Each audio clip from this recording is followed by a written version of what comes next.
ఒకవైపు భీకరమైన యుద్ధం చేస్తోంది. అగ్రరాజ్యానికి సవాల్ విసురుతోంది. అయినా ఎక్కడా తగ్గడం లేదు. వార్కు సై అంటే సై అంటోంది. ఇంత ఆర్థిక ఆంక్షలు ఉన్నప్పటికీ యుద్ధంలో ఎక్కడా తగ్గడం లేదు. ఆయుధ సంపత్తిలోనూ ఆర్థిక పరంగానూ లోటు రాకుండా చూస్తోంది. యుద్ధ ఖర్చులను నిర్వహించేందుకు ఒక కీలక మార్గాన్ని ఉపయోగిస్తున్నట్లు తెలుస్తోంది. అదే క్రిప్టోకరెన్సీ. మరోవైపు మైనింగ్ ద్వారా కూడా డబ్బులు సమకూర్చుతోంది. బిట్ కాయిన్ ద్వారా మైనింగ్ జరుపుతోంది.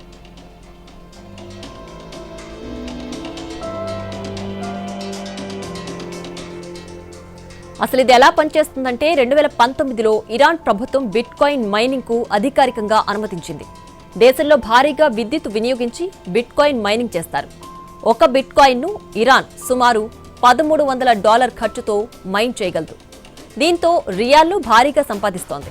ప్రస్తుతం బిట్ కాయిన్ విలువ సుమారు $73,000గా ఉండడంతో భారీ లాభం వస్తోంది.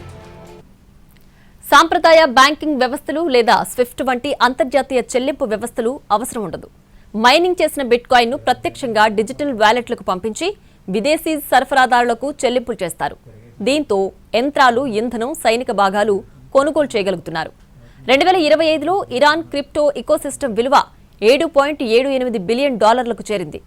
ఇందులో పెద్ద భాగం ఇస్లామిక్ రెవల్యూషనరీ గార్డ్ కార్పొరేషన్కు సంబంధించిన వాలెట్లకు వెళ్లినట్లు తెలుస్తోంది.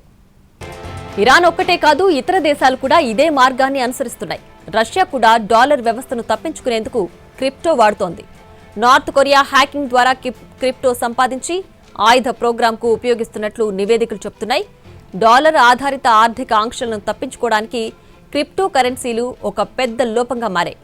ఈ మార్గాన్ని ఉపయోగించి ఇరాన్ యుద్ధ ఖర్చులను నిర్వహిస్తోందని విశ్లేషకులు చెబుతున్నారు.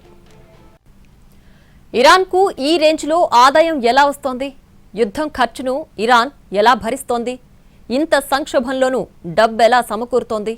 డాలర్కు ప్రత్యామ్నాయంగా ఏదైనా పనిచేస్తోందా?